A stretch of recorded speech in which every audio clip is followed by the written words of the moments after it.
Everyone, this is Suyesh here. So today's topic is thoracic outlet. So this is the third video of our thorax anatomy. So इस video में हम basically बात करेंगे thoracic outlet की और diaphragm की. ठीक है, थोड़ा पार्ट हमारा thoracic outlet का होगा और मोस्टली हम कवर करेंगे डायफ्राम की. डायफ्राम की अभी दो पार्ट और आएंगे जिसमें हम आगे की बात करेंगे डायफ्राम की, जिसमें ब्लड सप्लाई होगी और ओपनिंग्स ऑफ डायफ्राम आपकी अगली पार्ट होगी. इसमें हम स्टार्टिंग की बात करेंगे डायफ्राम के बेसिक्स की. ठीक है, तो वीडियो को स्टार्ट करते हैं. और पहले के दो पार्ट्स देख लेना. थोरैसिक इनलेट मैंने उसमें बताया, बेसिक थोरैक्स क्या होता है उसकी एनाटमी. सो वो दो पार्ट्स देख लेना, फिर इस पार्ट पे आना. तो स्टार्ट करते हैं. पहले जैसे थोरैसिक आउटलेट, इसका मतलब क्लियर है कि ये जो है ये हमारा थोरैक्स के बाहर प्रेजेंट होगा. ठीक है, तो इसको हम इन्फीरियर थोरैसिक अपर्चर भी कहते हैं क्योंकि ये इन्फीरियरली प्रेजेंट होता है. ठीक है, इसका नाम इन्फीरियर थोरैसिक अपर्चर भी होता है. और ये क्या करता है, ये लार्ज होता है थोरैसिक इनलेट से. ठीक है, सुपीरियर वाली जो ओपनिंग होती है उससे बड़ा होता है ये. और उसके बाद ये क्या करता है, ये कनेक्ट करता है आपकी थोरैसिक कैविटी को एब्डोमिनल कैविटी से. सो ये एक तरीके का कनेक्शन है जो प्रेजेंट होता है और इसका शेप बिल्कुल इरेगुलर होता है. ठीक है, अब हम इसकी बाउंड्रीज की बेसिक बात कर लेते हैं. और इसी अपर्चर के ऊपर हमारी डायफ्राम, जो एक मस्कुलो एपोनेरोटिक डायफ्राम होता है, मस्कुलर फाइब्रस का बना हुआ होता है, वो इस पर अटैच करता है. ठीक है, तो हम थ्योरी देखते हैं. Large musculoaponeurotic diaphragm attach to the margins of the thoracic outlet and separates the thoracic cavity from the abdominal cavity. ठीक है, तो यही बात मैंने समझाई कि ये जो थोरैसिक आउटलेट आपका है, ये सिर्फ एक तरीके की ओपनिंग है जिसके ऊपर हमारा डायफ्राम, एक मस्कुलर पार्ट है, वो अटैच करता है और ये क्लोज कर देता है कनेक्शन थोरैक्स और एब्डोमेन में. सो कुछ पार्ट्स जो जाते हैं वो ओपनिंग्स होती है डायफ्राम में, मतलब हियाटिस कह सकते हो, उससे पास करते हैं. जैसे इंफीरियर वेना कावा हो गया, आपका ईसोफेगस हो गया, तो ये स्ट्रक्चर्स उसमें से पियर्स करके एब्डोमेन में जाते हैं. ठीक है, तो ये हो गई आपकी बात थोरैसिक आउटलेट. इसकी बाउंड्रीज देख लेते हैं. ठीक है, डायग्राम पे देखते हैं और साथ में थ्योरी भी डिस्कस करते हैं. तो जैसे मैंने बताया कि ये आपका डायग्राम है. ठीक है, ये थोरैक्स है और ये रेड वाली जो बाउंड्री देख रहे हो, ये वाली, ये हमारा है इन्फीरियर थोरैसिक अपर्चर. सो इसी की बाउंड्रीज, ये पूरी रेड बाउंड्रीज है, इसी के ऊपर हमारा डायफ्राम अटैच करता है. अभी हम आगे उसकी बात करेंगे. तो ये पूरा हमारी जो ये ओपनिंग तुम देख रहे हो, इसको हम इन्फीरियर थोरैसिक अपर्चर कहते हैं. और जब इस पर डायफ्राम अटैच कर जाता है तो ये कुछ ऐसा दिखाई देता है. ठीक है, तो ये डोम्स हैं डायफ्राम के, ये दो डोम है, लेफ्ट और राइट. ठीक है, इतना समझ में आ रहा है. और नीचे क्रूज होते हैं, अभी मैं उसकी बात करूँगा डिटेल में. तो तुम इतना मोटा मोटा समझ लो कि ये इसकी एक तरीके की बाउंड्री है जिस पर डायफ्राम अटैच होता है, उसको हम इन्फीरियर थोरैसिक अपर्चर कहते हैं. ठीक है, अब इसकी एंटीरियर बाउंड्री देखो क्या होती है. सो देखो एंटीरियरली हमारा ये क्या है, ये जिफी स्टर्नल जॉइंट होती है, या तो सिंपली जिफॉइड प्रोसेस भी कह सकते हो, बट प्रॉपर कहोगे तो जिफी स्टर्नल जॉइंट होती है इसकी एंटीरियरली. पोस्टरली हमारा एकदम मोस्ट पोस्टरली हमारा T12 वर्टिब्रा होता है. ठीक है, तो ये वाला जो हमारा वर्टिब्रा है ये T12 है, देख रहे होगे लेबल है. तो T12 हमारा बिल्कुल पोस्टीरियर आता है. फिर हमारा आता है पोस्टीरियर लैटरली और anterior laterally.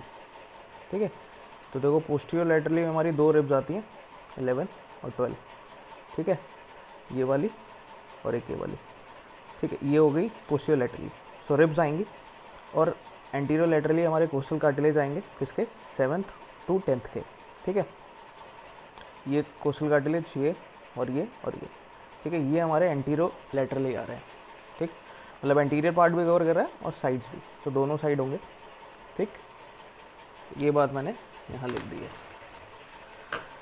जिफोस्टर्नल joint anteriorly, posteriorly हमारा बॉडी ऑफ T12 वर्टिब्रा, और लैटरली में मैंने कोस्टल मार्जिन्स ऑफ 11th और 12th लिप रखी है. बट अगर आप इसको दो पार्ट में करो, पोस्टीरियर लैटरली और एंटीरियर लैटरली, ठीक है, तो इसके दो हिस्से आएंगे. पोस्टीरियर लैटरली में हमारी रिब्स आएंगी 11 और 12. ठीक है, और एंटीरियर लैटरली में हमारी कोस्टल कार्टिलेज आएंगे, कौन से रिब्स के, 7 से 10. ठीक है, ये एक्स्ट्रा एज है. ठीक है, तो ये बात हो गई हमारी थोरैसिक आउटलेट की. क्लियर इतना. अब आते हैं डायफ्राम पे. So diaphragm of inferior thoracic aperture, इसकी बात करते हैं. तो देखो thoracic outlet is close by a large dome shape flat muscle called as diaphragm. वही मैंने शुरू में बता दिया कि क्या होता है डायफ्राम. ठीक, also known as thoraco abdominal diaphragm. Clear. इसका दूसरा नाम होता है थोरैको एब्डोमिनल डायफ्राम क्योंकि ये थोरैक्स और एब्डोमेन को कनेक्ट करता है. क्लियर. इसके बाद आ गया पेरिफेरल मस्कुलर पार्ट. इसके दो पार्ट्स होते हैं, एक पेरिफेरी में जो होता है वो मस्कुलर पार्ट होता है, और सेंटर में जो होता है एक टेंडन उसको कहते हैं, वो फाइब्रस का बना होता है. ठीक है, तो इसलिए हम उसको सेंट्रल फाइब्रस पार्ट कहते हैं. का जो ओरिजिन होता है वो 3 पार्ट से होता है, ठीक है। पहला पार्ट होता है स्टर्नल पार्ट, मतलब स्टर्नम होगा ओरिजिन। दूसरा कोस्टल पार्ट होगा, मतलब बेसिकली कोस्टल कार्टिलेजेस इन्वॉल्व होंगे। और तीसरा वर्टेब्रल पार्ट होगा। तो स्टर्नल पार्ट में हमारी क्या होती है, पोस्टीरियर सरफेस और जिफाइड प्रोसेस इन्वॉल्व होता है, जिसमें से 2 फ्लैशी स्लिप्स आती है, मतलब मसल फाइबर की 2 टेंडन्स कह सकते हो, टेंडन्स नहीं कह सकते हो, 2 फाइबर्स कह सकते हो, ठीक। और कोस्टल पार्ट में 6 फाइबर्स आते हैं जो ईच साइड से अराइज होते हैं, मतलब दोनों साइड होंगे। और कहाँ से, inner surface of the lower 6 ribs और उनके कोस्टल कार्टिलेज से, ठीक है। फिर वर्टिब्रल पार्ट कहाँ से आता है, it's arise from right and left cruise, एक ये पार्ट और 2 लिगामेंट्स, मीडियल आर्कुएट लिगामेंट, अभी हम उसकी बात करेंगे आगे, और आपका लैटरल आर्कुएट लिगामेंट, ठीक है। तो ये 4 पार्ट से निकलता है, मतलब 4 पार्ट से अराइज करता है, राइट लेफ्ट क्रूज, अभी वो भी बताता हूँ क्या होता है, और आपके 2 लिगामेंट्स, ठीक। चलो एक बार डायग्राम पे देख लेते हैं डायफ्राम कैसा दिखता है। तो जैसा हमने स्टार्टिंग में बोला था कि हमारे डायफ्राम के 2 पार्ट होते हैं, एक देखो ये पेरिफेरल और सेंट्रल फाइबर्स, ठीक है। सो पेरिफेरी में तुम देख रहे होगे ये जो फाइबर्स देखो कन्वर्ज होके अंदर की तरफ आ रहे हैं, सारे फाइबर ये हमारे पेरिफेरल फाइबर्स हैं, ठीक है। ये सारे पेरिफेरल मस्कुलर फाइबर्स हैं। और बीच में हमारा जो वाइट पार्ट है ना, ये हमारा सेंट्रल टेंडन है जो फाइब्रस का बना होता है, ठीक है। ये फाइब्रस है, ये वाला पार्ट फाइब्रस है, और ये मस्कुलर है, पेरिफेरल और ये सेंट्रल। ये 2 पार्ट्स होते हैं डायफ्राम के, ये पूरा डायफ्राम है, ये इन्फीरियर व्यू है, ठीक है। सो जैसे मान लो ये डायफ्राम है आपका, ये डायफ्राम है, ठीक। अब इसको आप ऐसा रोटेट करके नीचे से देख रहे हो, ठीक। तो ये हमारा अभी व्यू है, इसके नीचे हमारा एब्डोमेन है, ये हमारा डायफ्राम के 2 डोम है, राइट, मतलब मेरे हिसाब से ये लेफ्ट है, ये राइट है, ठीक है। तो ये 2 डोम है, इसके नीचे एब्डोमेन है, इसके ऊपर थोरैक्स है। इसको हमने घुमा के ऐसे देखा इन्फीरियरली, तो हमें ऐसा स्ट्रक्चर देखने को मिला, ठीक, क्लियर। तो देखो अब इसमें देखो ये वाला जो पार्ट है ना, ये 2 क्रूज है, ये राइट है, राइट क्रूज। और अभी इसकी बात करेंगे क्या होती है, वो डायग्राम में एक बार देख लो, ये लेफ्ट क्रूज, ठीक है, क्लियर। ये हमारा सेंट्रल पार्ट है, ये सेंट्रल टेंडन है। सेंट्रल टेंडन की हम बात करेंगे, इसके कितने पार्ट्स होते हैं, बट ये डायग्राम में बेसिक देख लो एक बार। और जो लिगामेंट्स की मैंने बात करी, अभी चलो थ्योरी डिस्कस करते हैं, फिर उसकी बात करते हैं। ये इतना बेसिक समझ में आ गया, अब क्रूज की थ्योरी डिस्कस कर लेते हैं एक बार। तो देखो क्रूरा भी कहते हैं इसको, ठीक है। तो right crura rising from the right side of the anterior aperture of upper 3 ribs, ठीक है। सो राइट वाला जो क्रूरा होगा वो L1, L2 और L3 से अराइज करेगा, इसके एंटीरियर पार्ट से, ठीक है। और लेफ्ट क्रूरा जो होगा वो लेफ्ट साइड से अराइज करेगा anterior respect of upper 2 ribs, मतलब सिर्फ L1 एंड L2। तो उस हिसाब से लार्जर कौन सा होगा, तो ये लार्जर भी होता है और स्ट्रॉन्गर भी होता है, क्योंकि इस साइड लिवर होती है, तो लिवर के कारण इसकी अटैचमेंट्स ज़्यादा है, क्योंकि इसको लिवर का वेट हैंडल करना पड़ता है, इसीलिए इसको ये लार्जर भी है और स्ट्रॉन्गर भी है as compare to the left crura, ठीक है, क्लियर इतना। अब लिगामेंट्स पे आते हैं। अब देखो आर्कुएट लिगामेंट, आर्कुएट लिगामेंट वैसे मैंने बोला था कि 3 होते हैं वैसे, बस 2 इन्वॉल्व करते हैं आपके वर्टिब्रल पार्ट में, बट मीडियन वाला जो होता है ये 2 क्रूरा के बीच में अटैच करता है, अपर एंड ऑफ द 2 क्रूरा, दोनों क्रूरा के, ठीक है। तो डायग्राम पे देखो एक बार, ये देख रहे हो, ये देखो ये राइट क्रूरा मैंने जैसे बताया था, ठीक है।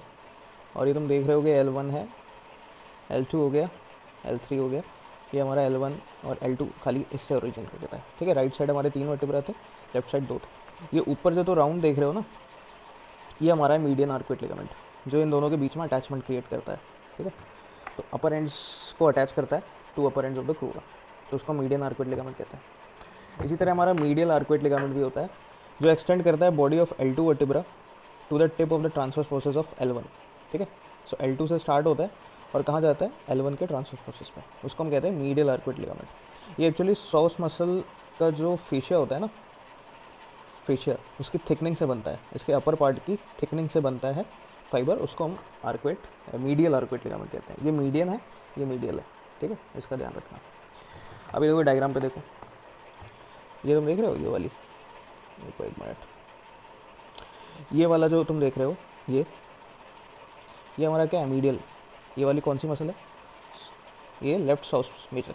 सो इसका जो इसके ऊपर जो फेशिया होगा, उसका जो ऊपर वाला पार्ट है ना, अपर मार्जिन, वो थिक हो जाता है। थिक होने के बाद ये एक लिगामेंट बनाता है, ये वाइट तुम देख रहे हो, इसी को हम कहते हैं मीडियल आर्कुएट लिगामेंट, ठीक है।